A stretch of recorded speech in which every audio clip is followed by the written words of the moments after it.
विश्व के सभी मेरे साथियों को राजरत्न अंबेडकर की ओर से जय भीम, नमो बुद्धाय।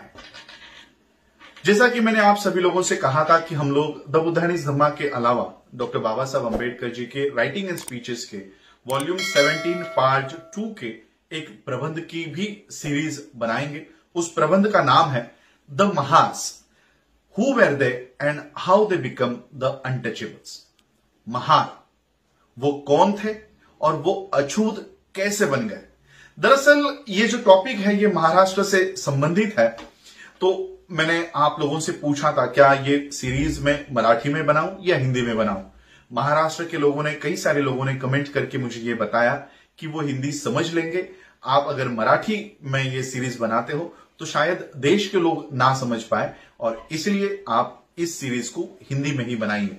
तो मैं ये जो पेपर डॉक्टर बाबा साहब अंबेडकर जी ने लिखा हुआ है, ये पेपर हिंदी में प्रस्तुत कर रहा हूं। ये सारी आगे जब मैं पढ़ूंगा तो सिर्फ मैं पढ़ने का काम नहीं कर रहा हूं, क्योंकि ये इंग्लिश में उपलब्ध है। इंटरनेट पे आप लोग doctor Ambedkar writing and speeches search करके वॉल्यूम 17 पार्ट 2 डाउनलोड करके पढ़ सकते हो। पढ़ना एक अलग बात है और समझाना एक बहुत ही डिफिकल्ट टास्क होता है, और इसलिए मैं ये समझाने की कोशिश कर रहा हूं। इसको मैंने हिंदी में अनुवाद किया है और आगे मुझे इसको हिंदी में अनुवाद करते रहना है। तो कोई अगर मुझसे शब्दावली में, जैसे हम लोगों ने बुद्धा एंड हिज धम्मा में देखा कि शब्दावली में अगर कोई मिस्टेक हो रही है तो कृपया मुझे माफ कर दीजिएगा। तो चलिए हम इस पेपर को पढ़ते हैं। जहां जहां पर मैं ये शब्द आ रहा है वहां पर अभी राजरत्न अंबेडकर नहीं होंगे। वहां पर जहां जहां पर मैं ये शब्द आ रहा है वो डॉक्टर बाबा साहब अंबेडकर कह रहे हैं। तो मैं नहीं चाह रहा कि इस पेपर को अलग तरीके से प्रेजेंट किया जाए। जैसे डॉक्टर बाबा साहब अंबेडकर लिख रहे हैं मैं वैसे ही इस पेपर को आपके सामने रखने की कोशिश कर रहा हूं। ये पेपर जानने में, समझने में काफी डिफिकल्ट है, इसलिए इसके छोटे छोटे पार्ट्स में मैं आप तक ये पेपर्स समझाऊंगा। तो चलिए इस पेपर को समझने की, सिर्फ पढ़ने की कोशिश नहीं, समझने की कोशिश करते हैं। The Mahars, who were they and how they become the untouchables. मैंने इसका जो हिंदी अनुवाद किया है वो इस प्रकार है। डॉक्टर बाबा साहब अंबेडकर लिखते हैं, इस प्रबंध में या इस लेख में मैं इन प्रश्नों को उठाने का प्रयास कर रहा हूं और उनका जवाब देने का प्रयास कर रहा हूं जो मेरे मतों के अनुसार, मेरे निर्णयों के अनुसार सबसे उपयुक्त जवाब है। वह सवाल है, डॉक्टर बाबा साहब अंबेडकर लिख रहे हैं, वो सवाल है महार कौन है। पहला सवाल, महार कौन है। दूसरा सवाल, वो गांव के बाहर क्यों रहते थे।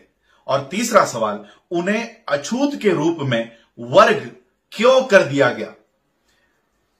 पहला इसका बाबा साहब अंबेडकर जी ने रोमन में 1 लिखा है, हु आर द महास। पहला सवाल, हु आर द महास, महार कौन है।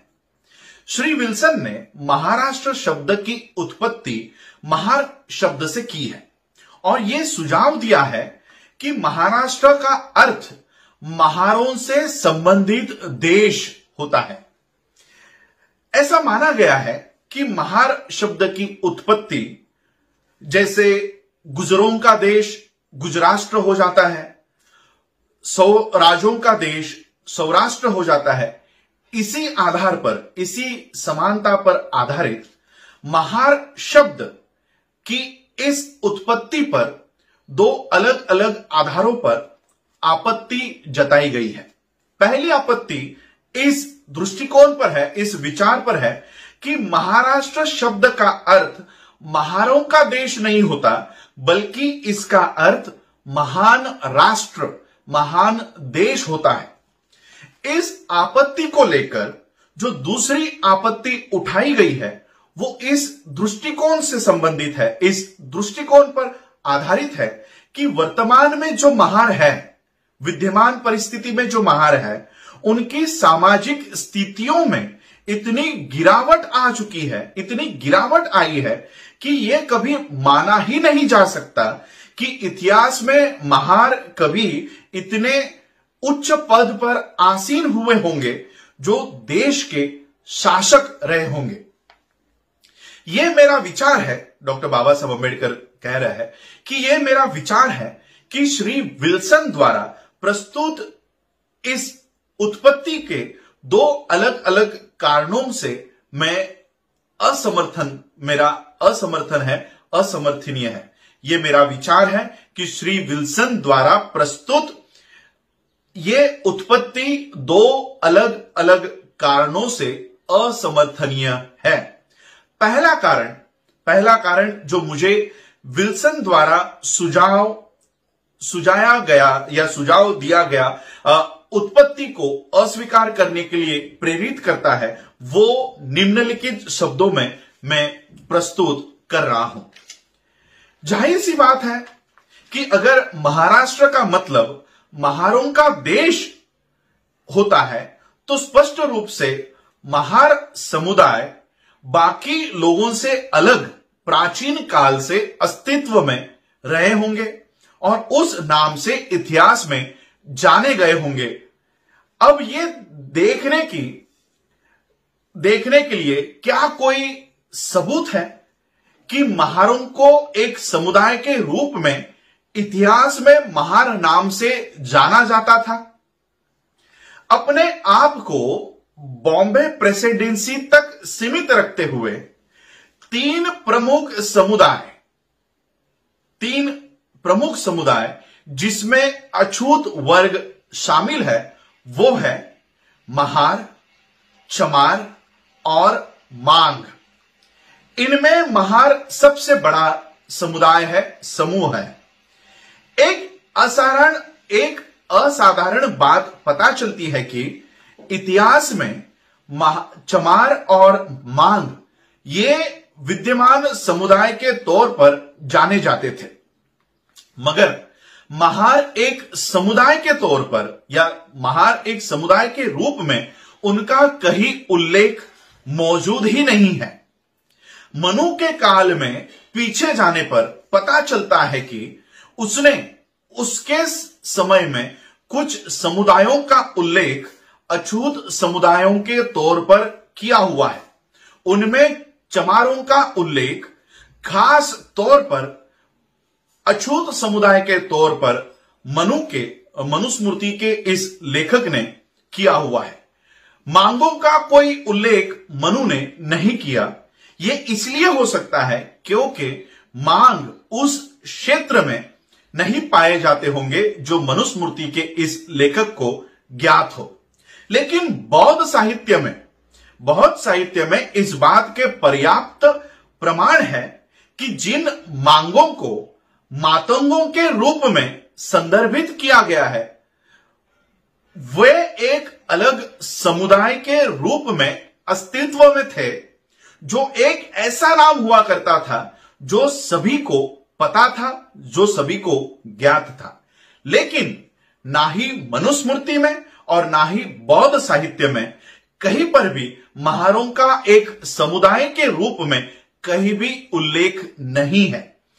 और ऐसा नहीं है कि सिर्फ प्राचीन ग्रंथों में ही महारों का एक समुदाय के रूप में उल्लेख नहीं है, बल्कि आधुनिक स्मृतियों में भी, आधुनिक ग्रंथों में भी और आधुनिक समय के उत्तरार्ध के स्मृतियों में भी महारों का एक समुदाय के रूप में कहीं पर भी उनका उल्लेख नहीं है। वास्तव में मुस्लिम आगमन तक महार शब्द से कोई भी परिचित ही नहीं था। महार शब्द का उल्लेख सिर्फ एक बार ज्ञानेश्वरी, महाराष्ट्र में उसे ज्ञानेश्वरी कहते हैं, ज्ञानेश्वरी में आया है, जो 1100 सदी में पाई जाती है। उससे पहले महार नाम का कोई अस्तित्व ही नहीं है। तो हम क्या माने? बाबा साहब लिख रहे हैं, बाबा साहब सवाल उठा रहे हैं, हम क्या माने? क्या प्राचीन समय में ज्ञानेश्वरी से पहले महार नाम का कोई समुदाय अस्तित्व में था ही नहीं? या हम ये मान ले कि उस समय यह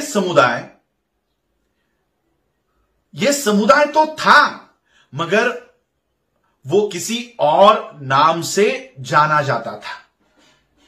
जो भी मामला हो, महार नाम की गैर मौजूदगी ये विल्सन के दृष्टिकोण का भारी विरोध करता है।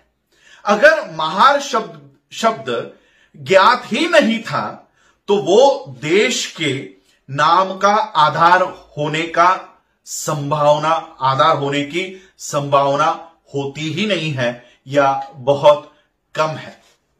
डॉक्टर बाबा साहब अंबेडकर विल्सन द्वारा प्रस्तुत किए गए इस दृष्टिकोण का विरोध करते समय यह पहला कारण डॉक्टर बाबा साहब अंबेडकर यहां पर प्रस्तुत करते हैं। डॉक्टर बाबा साहब अंबेडकर जो दूसरा कारण प्रस्तुत करते हैं वो महाराष्ट्र के मराठाओं को जानने के लिए बहुत ही महत्वपूर्ण है। महाराष्ट्र के साथ साथ देश के चमारों को और यादवों को जानने के लिए बहुत ही महत्वपूर्ण है। वो दूसरा कारण क्या है यह हम देखेंगे अगले एपिसोड में। आप लोगों ने आज मुझे सुना, उसके लिए आप सभी लोगों का आभार, धन्यवाद। जय भीम, जय भारत, जय